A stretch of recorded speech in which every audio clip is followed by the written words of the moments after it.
Bonjour et bienvenue sur Crypto House pour les news de la semaine, et c'est pour tout de suite.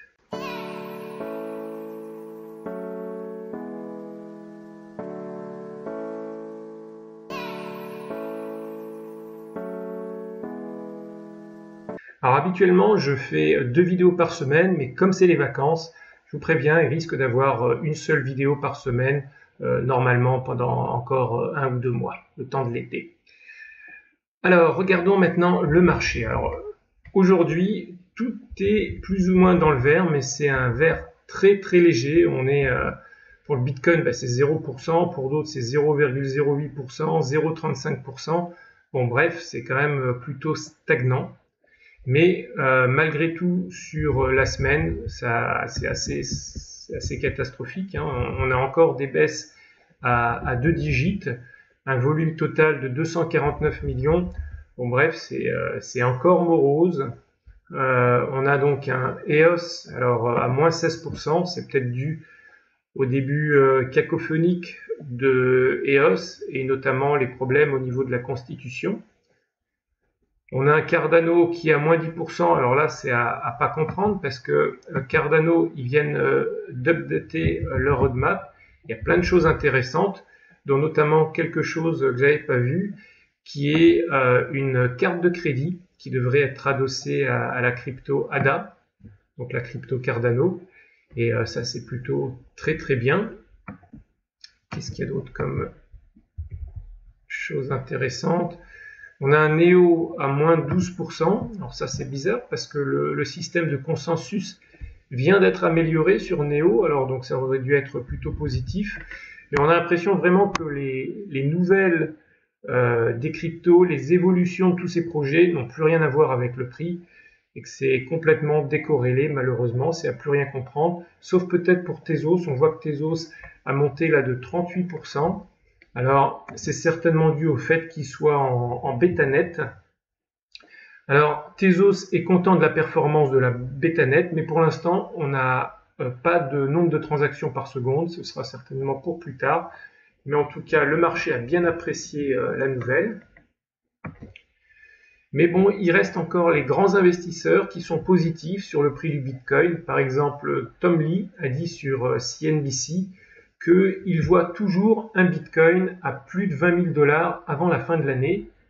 Donc, bon, Tom Lee, c'est quand même quelqu'un qui connaît le marché, connaît ce qui se passe derrière. Et donc, on espère que ces prédictions seront vraies, qu'on arrivera vraiment à 20 000, voire plus, avant la fin de l'année.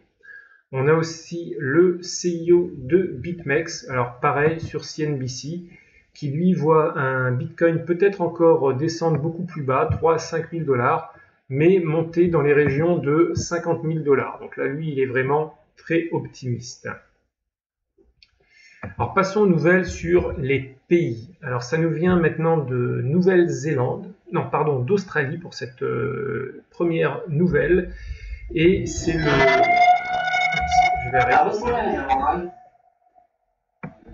Alors, c'est le gouvernement australien qui sera donc un des premiers pays à utiliser en production la blockchain, surtout à grande échelle, car ils viennent de signer un contrat de 700 millions de $ avec IBM pour développer des solutions pour les affaires intérieures et pour la défense dans le domaine de la sécurité des données. Donc bravo à l'Australie. Ensuite, on a encore un gouvernement qui légifère sur la blockchain, c'est la Corée du Sud. La Corée du Sud, on voit qu'ils sont très actifs dans le domaine des cryptos. Et eux, ce qui est intéressant, c'est qu'ils viennent de sortir une classification pour les blockchains. Alors bon, là c'est en coréen, mais ça a été traduit. Et donc, le gouvernement souhaite classifier et réguler l'industrie. Donc pour cela, ils ont sorti 3 catégories. Une catégorie pour les fournisseurs, pour désigner les fournisseurs de logiciels. Une catégorie pour tout ce qui est autour de l'intégration des systèmes. Et une catégorie pour ce qui est autour des fournisseurs et opérateurs de services. Et là, vous voyez ce qui est contenu dans chacune des catégories. Alors, c'est peut-être pas complètement exact parce que ça a été traduit avec Google Traducteur. Mais en tout cas, c'est intéressant parce que ça veut dire que implicitement, le gouvernement coréen reconnaît l'industrie de la blockchain. Et donc, c'est un bon signe pour les exchanges, pour tous les projets blockchain et même pour les crypto-monnaies.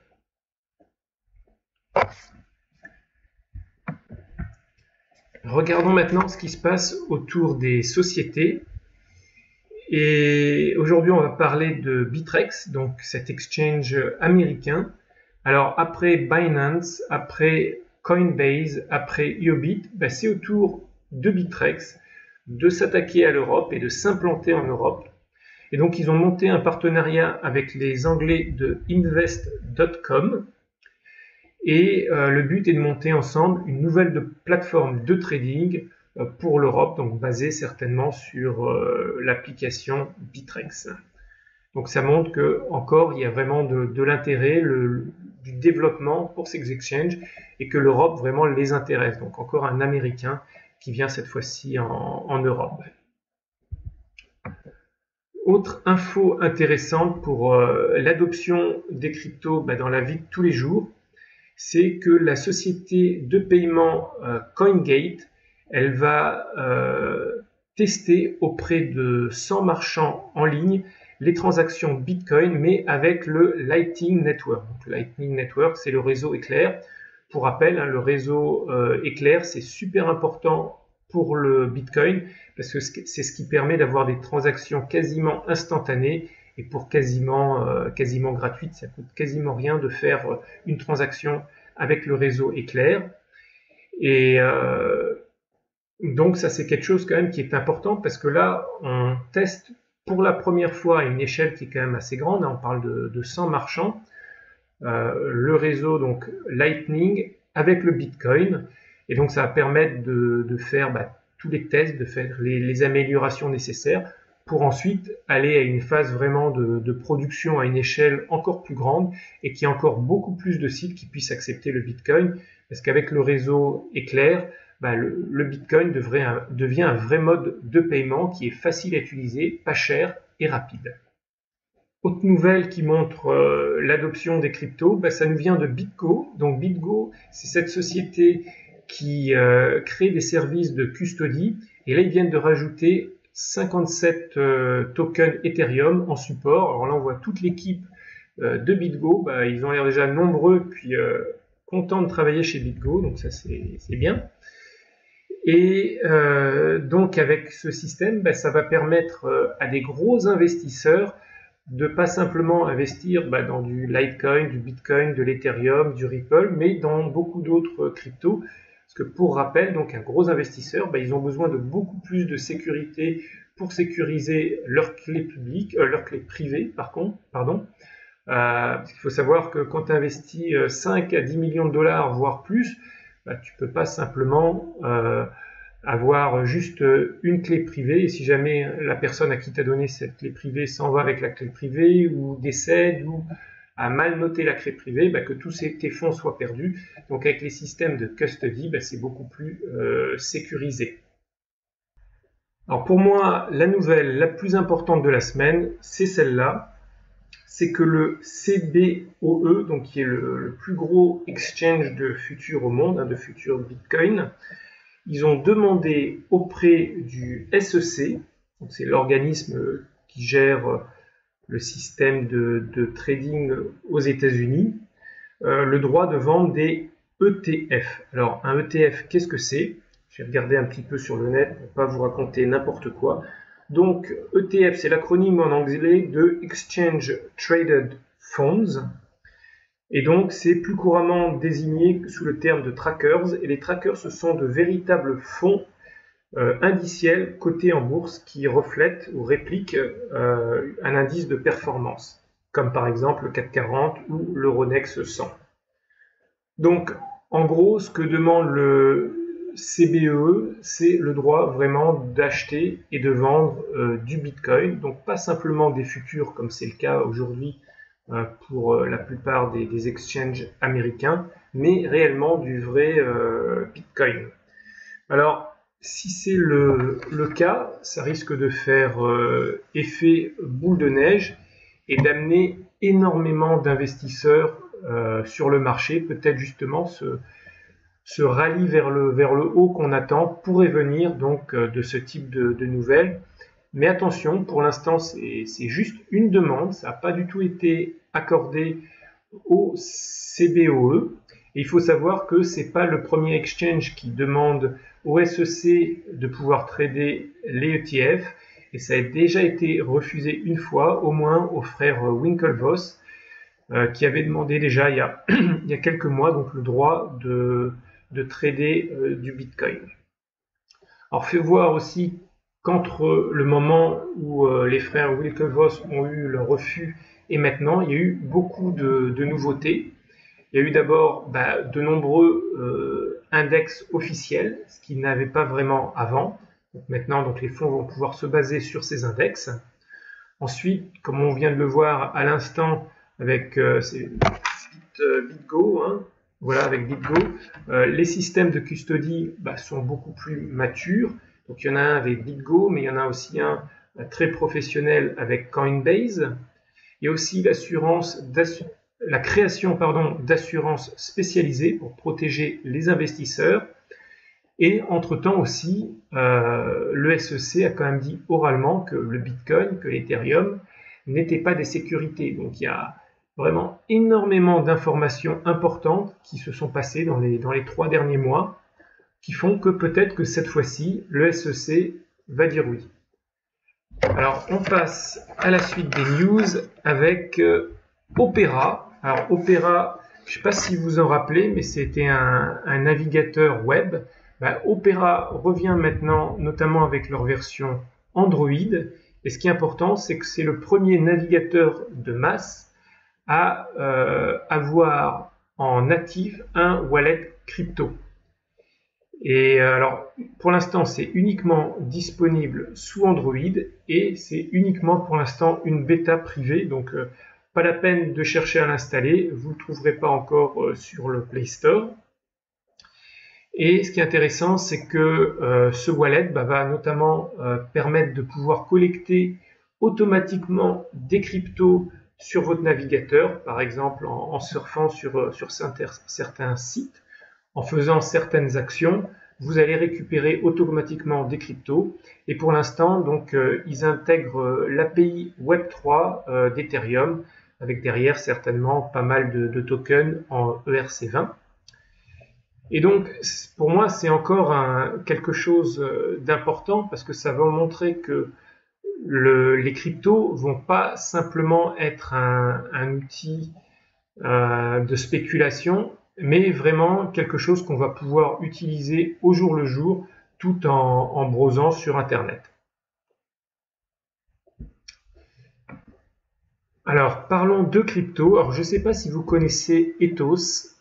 Ethos, moi, c'est un projet que je suis depuis pas mal de temps, depuis l'ICO. Et c'est un projet qui enfin se lance en Europe et partout dans le monde avec un wallet universel. C'est-à-dire qu'aujourd'hui, vous avez beaucoup de wallets pour stocker vos cryptos. Normalement, bientôt, ce sera fini grâce à Ethos. Alors, il est disponible sous Android et depuis aujourd'hui ou depuis hier sous iOS. Et ça, c'est assez chouette. J'ai commencé à jouer avec, mais sans plus. Donc, vous pouvez le télécharger, c'est gratuit. Et vous pouvez dire ce que vous en pensez. Puis vous avez toute la liste des pays ici supportés en Europe. Mais il y en a beaucoup plus parce qu'ils ont fait une annonce dernièrement que la plupart des pays du monde étaient aussi supportés. On continue avec les cryptos et Anthology. Donc le mainnet, comme j'ai déjà dit, est lancé. Et aujourd'hui, on peut déjà faire le mapping, mais uniquement sous Android pour l'instant. Ça, c'est un petit peu dommage parce que sous iOS, c'est pas encore sorti. Mais il y a déjà des exchanges qui le font de manière native. Donc, hop, on va passer sur la liste des exchanges. Donc là, ça vous montre comment faire le mapping vous-même. Mais je crois qu'à un endroit, voilà, on a les exchanges qui font le mapping automatiquement. Donc on a Binance, on a Huobi Pro, Upbit, KuCoin, OKX, CoinEgg et Gate.io. Voilà, donc si vous avez vos ontologies sur ces exchanges, pas de souci à se faire, c'est l'exchange qui va faire le mapping automatique pour vous.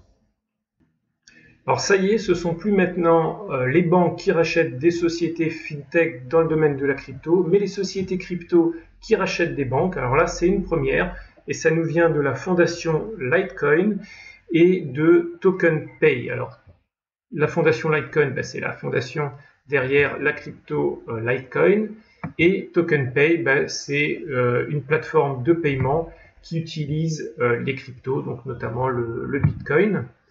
Et donc ces deux sociétés rachètent chacune 9,99% d'une banque allemande, donc au total quasiment 20%, et la banque allemande, c'est celle-là, c'est la WEG Bank.